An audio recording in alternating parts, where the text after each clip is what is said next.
তো আসতে ধরুক ধরুক বেড়া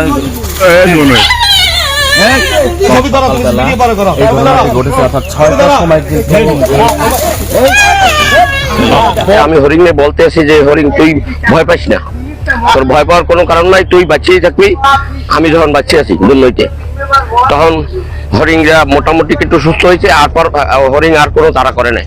এটা কুকুরে লড়াইয়া হরিণটা আনছে পর ওই জালে বাজার পর পোলাপালে কাটিয়ে দিয়েছে পর দৌড়ে আমার বাড়ি ঢোকার পর পহিরে পারে আউলি দেওয়া আনলে ওইটার ভিতরে ঢুকিয়া যখন ওই হরিণ কাঁপতেছে, কাঁপার পরে আমি হরিণে বলতে আছি যে হরিণ তুই ভয় পাইস না, তোর ভয় পাওয়ার কোনো কারণ নাই, তুই বাঁচিয়ে থাকবি।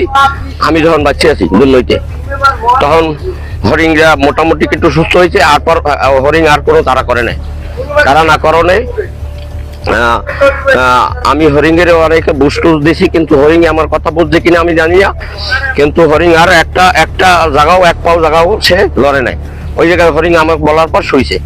শোয়ার পর আমি স্থানীয় যারা বর্তমান বিএমপির ক্ষমতাশীল আছে তাকে আমি ফোন দিছি, সাংবাদিকদের ফোন দেওয়াইছি, ফরেস্টার অফিসে ফোন দেওয়াইছি, সকল জায়গায় ফোন দেওয়া হইয়া হরিণ কি তারা ওই ফরেস্টাররা আসছে, আসার পরে তাকে হাতের ছবিটা করে দিয়েছি।